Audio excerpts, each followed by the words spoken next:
to all my listeners. Welcome and or welcome back to Honestly Leah.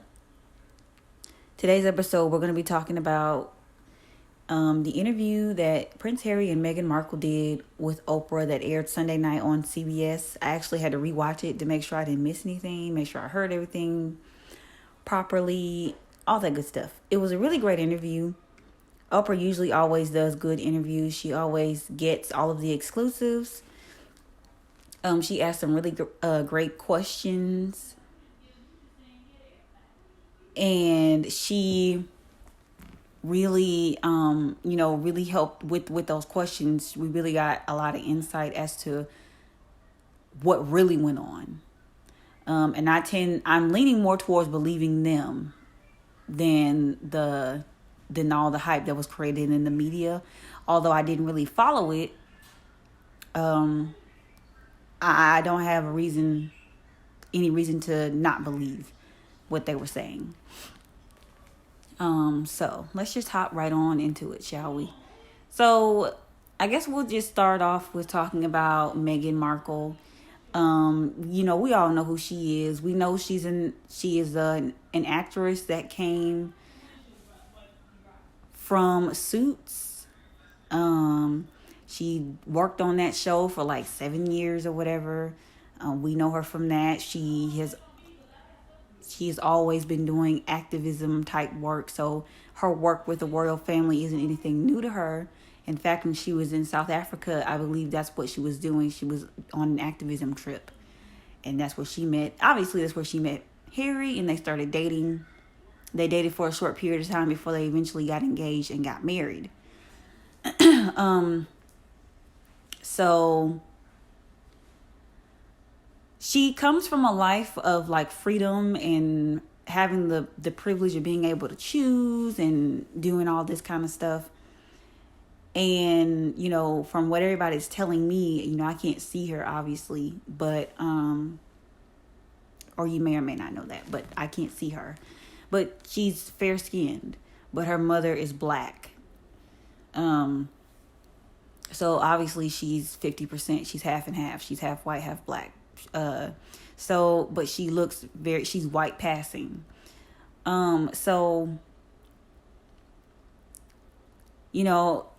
She never really faced racism, I guess, here. And if she did, she never really talked about it. But, it was something that just kind of, we never really thought about. Never really worried about. Or she probably never really even worried about. But she comes from a life where she can get what she wants when she wants it, go wherever she wanted to go out to lunch with friends, all that kind of stuff. The second she married into this family, everything changed. Nothing was the same. Everything became different, and it became about her skin color. And she began to get very sexist remarks, and like the way they talked about her was very much racially motivated. It was racist in how they did it. So that must have been a struggle, because the tabloids here, they don't even do things like that. Like they don't, they maybe on occasion they do, but they're not as bad. Like the UK tabloids, I guess, are us on steroids. I don't even know how to even describe that, but it had to have been tough. I could understand why her mental health was being assassinated, why she felt mentally like, I don't even want to be here, and that I can't survive this, and I don't know of any other solutions unless we're going to leave. I can understand the whole thought process and why she even felt that way. Her character, however, her character assassination didn't start with the royal family. Wow. It didn't start with the royal family. It started with her family working for the tabloids and going on Good Morning Britain and giving interviews and, just saying all these things about her that may or may not have been true. Even if they were true, why are you selling me out for a couple coins? So if you don't take anything else from her story, take the fact that family is not everything and blood is not always thicker than water. And family is not always who you're related to. You're related to these people, but they don't even feel like family. Because you're doing things that, if you really cared about me and you loved me and everything like that, these are things you wouldn't do. In the interview, she talks about asking her dad if he even worked for the tabloids, because he lived in Mexico and I guess they got an apartment next door to him or whatever. And he lied to her face and said no. He said that he wasn't working for these people. And he lied. And she was like, I don't understand how you wouldn't protect your own child. I don't think I'd be able to reconcile that, was what she was saying. Which I can understand that. I don't know if I'd be able to forgive you. I don't know how to forgive you for not protecting me. Just because we become adults doesn't mean that we don't need our parents' protection. Doesn't mean that we don't still long for them to protect us. It doesn't mean that at all. In fact, as an adult, we almost feel like that's when we need it the most. Because we're all on our own out here in this place we call the world. And then her sister and brother were going on TV shows, giving interviews and saying, how terrible of a person she was and things like that. And then another thing that she mentioned was that the tabloids, they don't report the news, but they create the news. So they could be sitting on a story for months, for weeks, and when they know that there's going to be an important event coming up, such as their wedding, to create a lot of drama, they are going to release a story that they know is going to get people talking. And through all of it, through everything, the royal family did or said nothing. They stood by and said nothing. She said that she didn't do any research coming into this, so she didn't know what it was going to be like.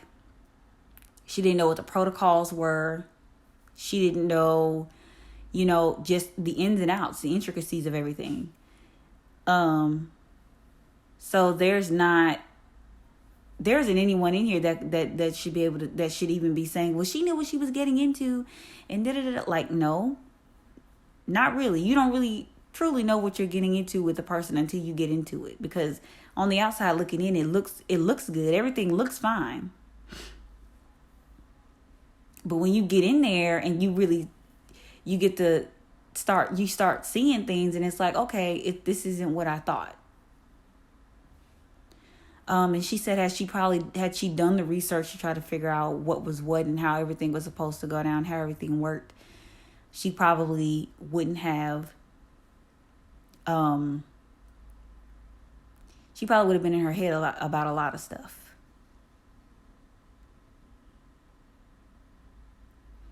So I always found that kind of interesting. Me personally, I like to know what I'm doing. But she said she just kind of took her husband's word for it because he was telling her everything, and she just took it to be true.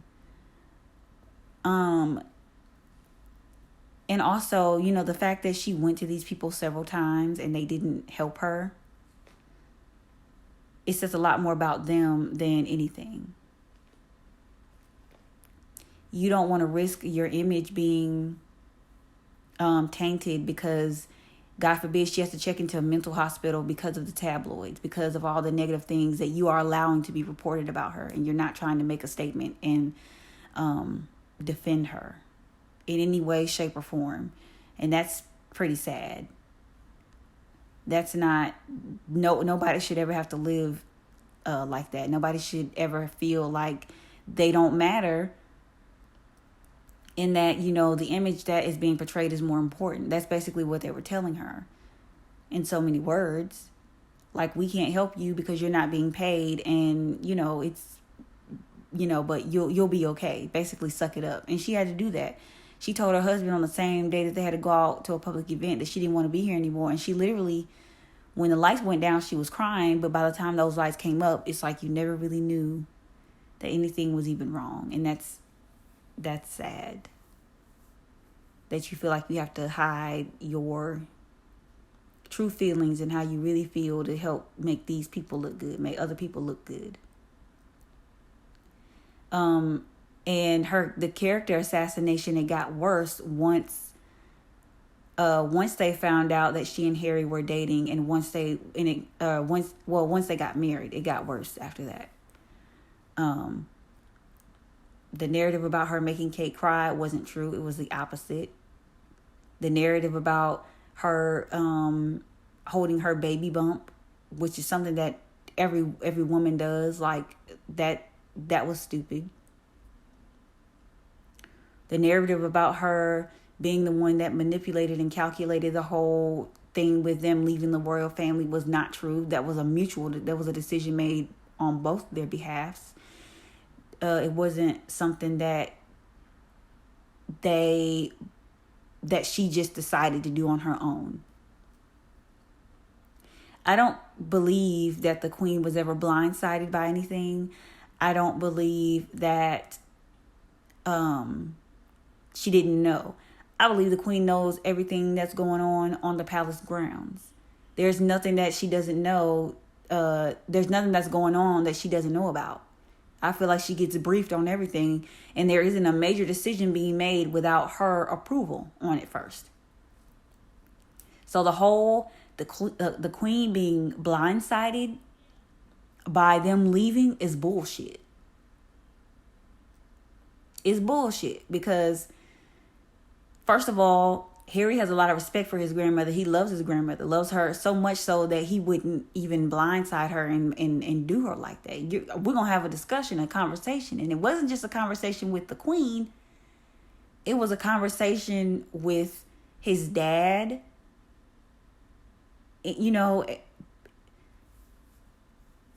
It's crazy.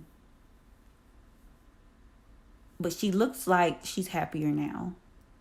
It's sad that you have to move back to the U.S. Because it seems like you'll be safer and better off here. And the fact that the two of them, had it not been for Harry's inheritance, he said that they wouldn't have what they had. He also said that his mother seen this coming. So if you think about it, she was murdered. So people are saying that by him saying that he's saying without saying, his mother was murdered. Speaking of Harry, let's just talk about him for a second. He is the definition of what it means to put your wife and kids first, to put your family first, and everybody else will fall second or will fall where they lay. The issue with the royal family is that they were used to people putting them first. They came first, and then you're going to come second or third or last or whatever. And they don't understand what it is to, think of yourself first, to make sure that you are okay and that you're going to be safe. When your significant other starts coming to you and starts telling you that they'd rather not be here and starts talking about all, like, just how they feel, it is your job to try to come up with some type of a solution to make them feel better about themselves. Or to try to reassure them that, it's going to be okay. And he decided that, he noticed it early on. Race is an issue here. So now the threat of danger, the risk is higher. I have to get my family, my wife and children away from all of this before it ends bad for everybody involved. Before we have another Princess Diana, quote unquote, accident on our hands. He lost his mom at a very, very young age, and it still affects him to this very day. Still. And he just didn't want to see that happen. He saw the past repeating itself. And before it got to that point, I'm going to leave. I'm going to go. I'm going to take my wife and my dark child and go.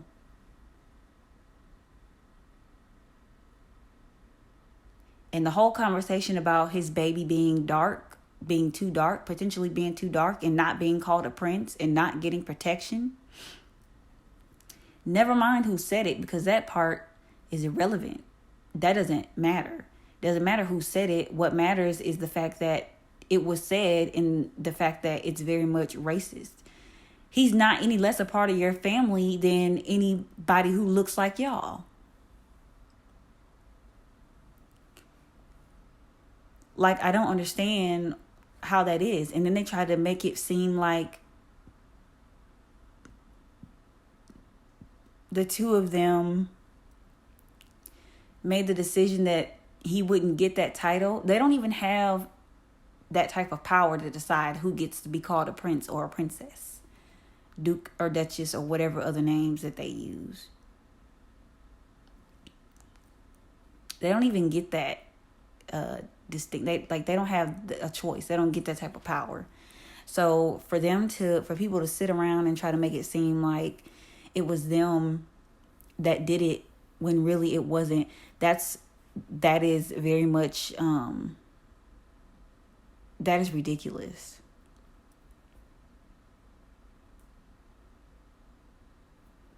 They just kind of contradict themselves with a lot of stuff.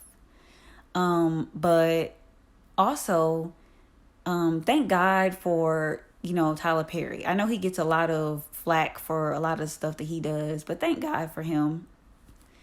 I know they're going to be forever grateful, and they're going to be forever appreciative of his generosity when he found out that they were going to be leaving Canada, and they needed somewhere to stay, and they didn't have any security. This man gave up his house and gave them his security so that they can be protected until they figured out what it is they were going to do. Their plan, they still wanted to be working members of the royal family, and they knew it was possible. But it didn't turn out that way. So they had to think fast. And then just days before the announcement of them stepping back fully from the royal family, they removed all of Harry's protection. So now they don't have any security. So in so many words, they were sending him a message like, if you leave this family, you leave everything that we give you as well. When you say you want to be independent, that means you pay for your own protection. We don't pay for that for you anymore. We're not responsible for your security, your protection, anything that's dealing with you, since you're going to be independent out here. And I just, to me, that's very much sad. Like, you could have at least left him with his security. Meghan could have figured it out, for herself. But you could have at least protected him and even the baby. That is sad. That is ridiculous. Harry had the balls to do what his dad didn't. And the fact that his father got upset because he decided to choose his wife and kids over the family and all of the tradition and all of that stuff, and not allow them to be subjected to racism. You, of all people, should really know what it was like. Or then again, maybe you don't, because you didn't really pay your wife any attention. You probably didn't notice it or care enough to.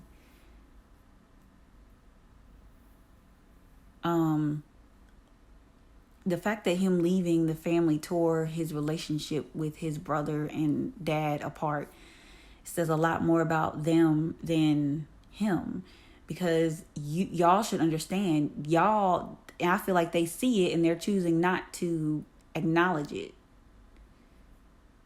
which is really all Harry wants. He just wants some acknowledgement from his family that racism and a lack of support is the reason that they even left in the first place.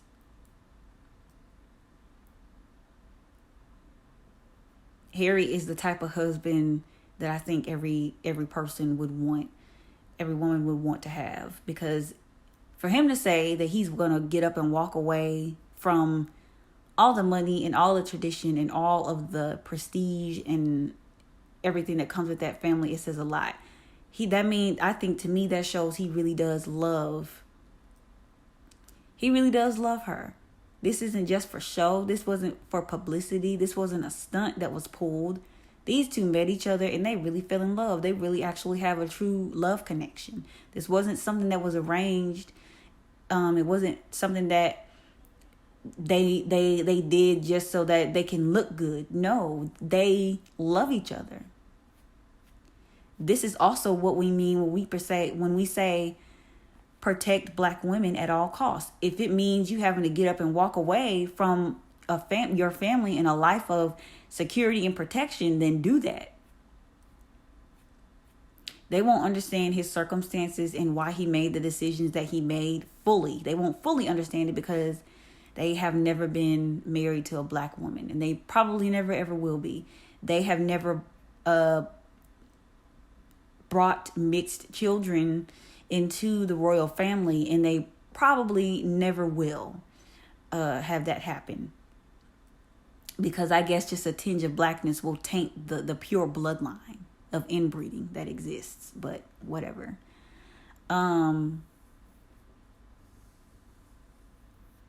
I really, really do truly hope that the two of them find a lot of happiness where they are right now. And I really, really, really do hope that they find that life is better here. And the type of mother that Diana was to them, has been to them in death, I hope to be to my children should I decide to have any in life.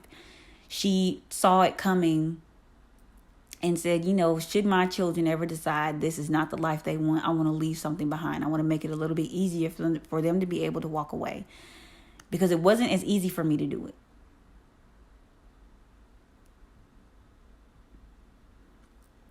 And I don't think that they're the first people to fully walk away and leave. I don't think Harry's the first person to do this. Wasn't there another royal family member that did this before? Married somebody and decided to move all the way.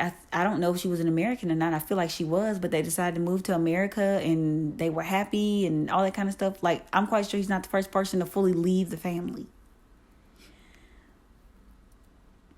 But him being married to, a woman who is half Black, he didn't have a choice as far as like, okay, am I going to stay here and allow her to either kill herself or for her to be killed? Or am I going to take this into my own hands and do for her what I wish they had done? And he did the latter. And, he'll always be a stand-up guy for that.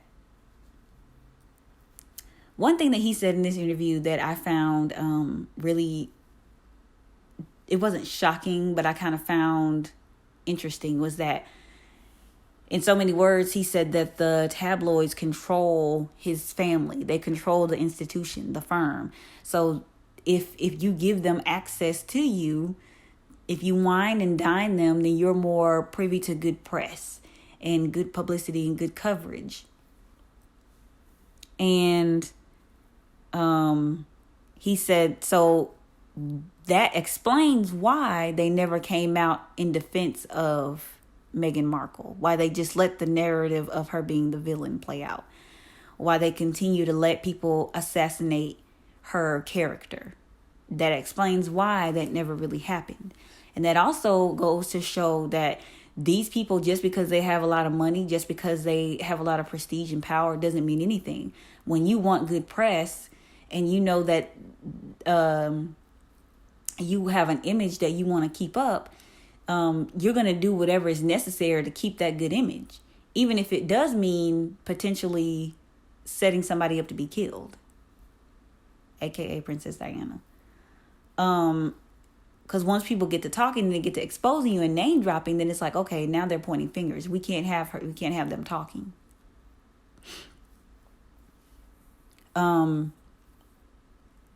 That says a lot about them as a family. They really care about image and they really care about how it looks. But also it teaches us yet again that research is important, because if we had just went along with the narrative in the media, everybody would have thought that Meghan Markle was this pushy princess, this bitchy type of duchess.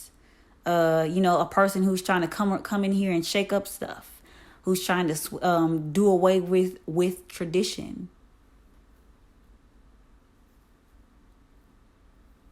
And the fact that she wasn't able, and it has to be terrible to be in a position where you can't defend yourself, or you can't go out here and make a statement. That sucks, man. I wouldn't be able to be in a family where I wouldn't be able to defend myself, and I'm not able to go out here and make a statement and make it to where, I can't. Because now you're assassinating my character, and I know, especially when you know who you are, it's hurtful. It does hurt, and it will mess with you mentally. So I can understand all of it. She says that the one regret that she ever had was being naive. I'm sure it is. And thinking that they were going to protect her. I'm quite sure that it was. And the fact that the two of them said that they saved each other and that they wanted out. Harry said in so many words, my family don't even want to be doing this, to be real. A lot of people in the family, they don't care to be in this institution, to be in this type of control, but we are trapped. We don't have a way out. That's another thing that pissed everybody off, was that, in my opinion, he found a way out. He got married and he saw that his wife wasn't going to be able to endure this much longer, and his children were not going to be safe here either. And so he made the decision to move. And that's what people are really pissed off and upset about, is the fact that he found a way out. Hell, really, they gave him a way out when they didn't support him.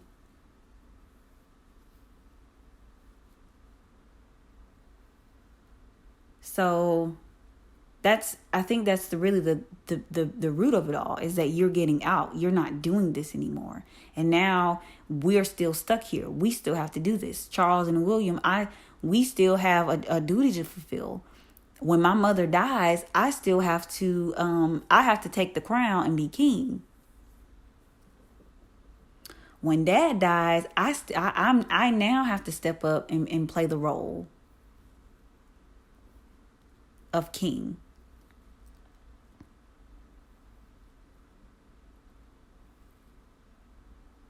But then again, at the same time, when William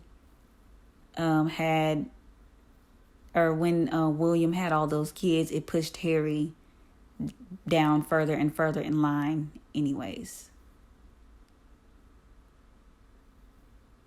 So the likelihood of him being king is damn near impossible unless everybody before him dies. So, but I think that's really what they're upset about.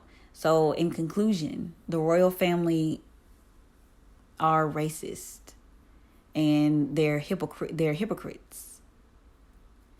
And when it comes to protecting, their own, when it comes to protecting people, they're only going to protect those, I guess, that look like them. And, God forbid you decide you want to leave the family and have better than this. Like, how dare you, God forbid.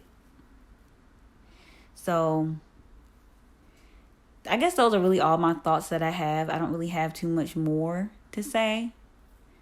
Overall, it was an amazing interview, like I said earlier. And I hope that the two of them find it better here and that they are happier. And I hope that, I hope that they are protected and that nothing happens to Meghan or Harry at this point. And I hope, I really do hope, though, that they're able to get those relationships back in order, even though it's going to take a lot of working through. But honestly, even in that, I feel like Harry shouldn't be the one to try to mend fences. Because Harry didn't get mad at y'all because he left. Y'all got mad at him. So he shouldn't be the one to mend the fences, honestly, obviously, in my opinion. And for me, also, if they decide that if they can't handle the fact that he's married to a biracial woman and he has biracial children, fuck them all. Fuck all y'all. Fuck every single one of y'all that can't accept it. So, those are my thoughts on the interview, and on the couple, and the piss poor family that is the royal family. I hope that you enjoyed listening to this episode, and I hope to see you back here next time on the next episode of Honestly Leah. So, next time. Until next time.